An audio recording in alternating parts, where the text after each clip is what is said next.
tenterons de répondre à une question ce matin. Comment réussir le troisième trimestre de l'année scolaire? C'est avec vous, Fulgence Arwangono. Alors, de quoi s'agit-il? Expliquez-nous un peu la thématique du jour. À l'école, c'est le dernier tournant de l'année scolaire. Au public, on a commencé un second semestre. Ouais. Dans le privé, on a commencé un troisième trimestre. Et ce dernier tour pour nos candidats aux différents examens, encore que ce matin, depuis un moment, on a les dates. On connaissait quand même peut-être le mois, mais il était quelque part. Ouais. Dans un établissement, quand on demandait au fondé les dates, il dit que lui, il peut dire le mois, mais il ne peut pas encore donner, parce qu'il attend quand même que les dates soient sûres. Mais c'est officiel. C'est officiel. Déjà officiel, oui. Le compte à rebours a commencé et c'est important quand même d'accompagner nos enfants à réussir et réussir brillamment. Vous savez, nous, à l'Académie du leadership et de management de la famille, tout est une question basée sur l'approche. On parle toujours de l'approche par capacité. Même en famille, l'approche par capacité dont on parle à l'école, c'est aussi en famille, un peu partout. Et l'approche par capacité est claire. Le succès est dans l'action. On ne peut pas réussir si on ne mouille pas le maillot. Et quand nous parlons de l'approche par capacité, nous parlons de la trilogie du succès. Parce que quand vous dites à quelqu'un que le succès est dans l'action, tout le monde peut dire ça. Ouais. Tout le monde. Mais nous revenons, nous parlons de la trilogie du succès, où nous parlons de décider, de programmer, de s'évaluer. Et vous convenez avec moi que quand on est au troisième trimestre, la toute première chose à faire, c'est d'évaluer le second trimestre. On le dit souvent, c'est très important de faire un bilan, parce qu'un bilan permet d'avoir un message. Ouais. Le second trimestre a été quoi? Et surtout, qu'est-ce que je dois cesser de faire? Et il y a le bilan des attitudes qui dit qu'est-ce que je dois cesser de faire quand je suis apprenant candidat pour réussir. Donc, j'invite quand même les parents ensemble, parce qu'envoyer son enfant à l'école, c'est un investissement. Oui. Et nous parlons souvent de suivi des parents. Le suivi des parents est clair avec nous, notre approche, que nous disons, chaque trimestre, même avant chaque trimestre, on parle même de bilan à mi-parcours. Oui. Et même chaque semaine, on parle de bilan de l'emploi du temps de l'enfant. Tout est clair, nos enfants ne peuvent pas ne pas réussir, mais il faut s'y mettre. Donc, j'invite quand même les parents, ensemble avec leurs enfants apprenants, à faire quand même ce bilan du second trimestre, bilan des notes, on ne va pas revenir là-dessus, bilan des attitudes, mais surtout le bilan des connaissances. On ne le fait souvent pas. Vous savez, lorsque les années s'approchent, on commence par parler, par exemple, au coach de révision.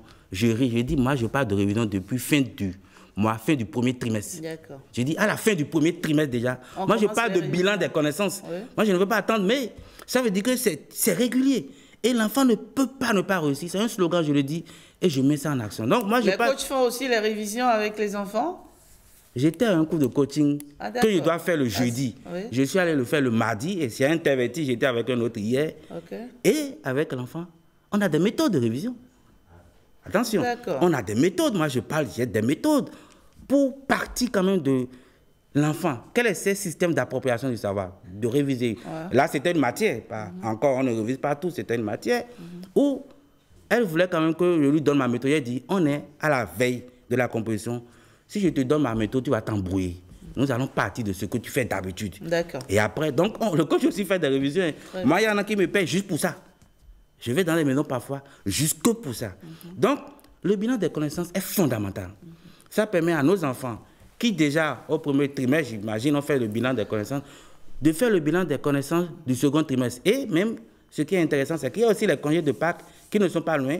Donc, ils auront un temps exclusif à eux pour faire le bilan. Le bilan des connaissances, c'est quoi? On parle matière par matière, SA par SA, séquence par séquence, parfois activité par activité, pour dire qu'est-ce que j'ai bien compris, qu'est-ce que j'ai compris moyennement et qu'est-ce que je n'ai pas du tout compris. Donc, l'enfant a le tableau quand même de ses performances en termes d'appropriation du savoir.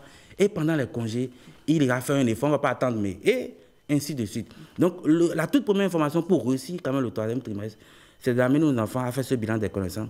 Mais qu'ils vous souviennent qu'ici, on a parlé déjà de la carte d'identité de nos enfants apprenants. On a parlé comment de leur identité scolaire, où on parlait déjà des matières dans lesquelles les enfants travaillent, les matières dans lesquelles ils sont moyens et les matières dans lesquelles ils ne travaillent pas.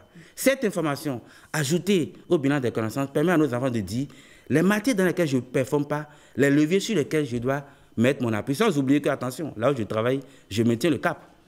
Et j'ai les matières où je ne travaille pas, je dis pourquoi je n'y travaille pas, et on est en action pour y arriver. Et pour réussir au troisième trimestre, il faut, j'invite aux parents avec leurs enfants à fixer les objectifs du troisième trimestre. Comment je vais travailler, l'objectif global de compétences, performances. C'est très important. Quand le troisième trimestre commence, peut-être on va parler après du rôle des parents. Les parents ont un rôle majeur à jouer. le succès des apprenants au troisième trimestre, le succès général de nos enfants dépend aussi de ce que nous parents nous disons de nos enfants. C'est très important. Si nous passons le temps à leur démontrer qu'ils ne sont pas meilleurs, encore qu'ils sont tous des champions des meilleurs, ça pose un problème. Si nous ne connaissons pas leur période d'appropriation du savoir, l'enfant qui doit prendre ses cours le soir, on le prend le matin tôt, il ne performe pas, on dit toi tu es nul, c'est faux. Nous devons connaître nos enfants et savoir quel levier jouer pour qu'ils réussissent. C'est une question de méthode et d'organisation. Et les parents, je nous ai Merci, coach Fulgence Sarwangono. Alors, qu'est-ce qu'il faut faire? On fait déjà le point du second trimestre. Du second trimestre. Et on se projette au troisième trimestre. Mais cette fois-ci, oui. Quand on a un enfant candidat, comme le coach aussi, oui. On a un parent candidat. Oui. Ça veut dire qu'au troisième trimestre... Je suis parent candidat. La disponibilité des parents, j'attire leur attention. Oui. C'est un investissement. On fait du mieux que nous pouvons. On fait du mieux que nous pouvons. C'est pas évident. On va encore mettre un peu la tâche, le boulot. Vous vous imaginez, en tant que professionnel des médias, c'est des journées franchement dingues, on va dire. Ah, on vient peut-être au boulot le matin, on rentre à 23h, oui, on va trouver le moyen. Parfois à 1h, parfois à 20h, mais on trouve toujours le moyen voilà, de s'occuper de ses enfants. Ça va y arriver. On a un peu de temps, on va y arriver. Merci. Je donne un petit exemple pour finir. J'étais dans... Parce qu'il faut attirer l'attention des parents. Vous imaginez un enfant de terminale qui, on constate, alors nous sommes, la dernière fois qu'il a écrit le cours de SVT, c'est en novembre. Ah, il ne recopie pas les cours. Et puis, il y a beaucoup d'enfants comme ça. Non, c'est des réalités. Je pense qu'on va aborder cette thématique. En novembre, on ne m'a pas dit. J'étais là, dans l'établissement, pour un cours de coaching. Quand on l'a envoyé... Les parents ne l'ont pas su. C'est pourquoi je dis aux parents, jetez un coup d'œil. Prenez juste les cahiers feuilletés, il y aura des vides. Soyons disponibles pour cette entreprise, pour cet investissement-là. Vous savez, quand on va finir sur terre, on va dire, c'est l'enfant de tel. On ne va pas dire que j'ai été ministre ou coach. Allez, coach Fulgence Sarwangono, vous restez avec nous pour le débat. À tout de suite. Patrick Diossou.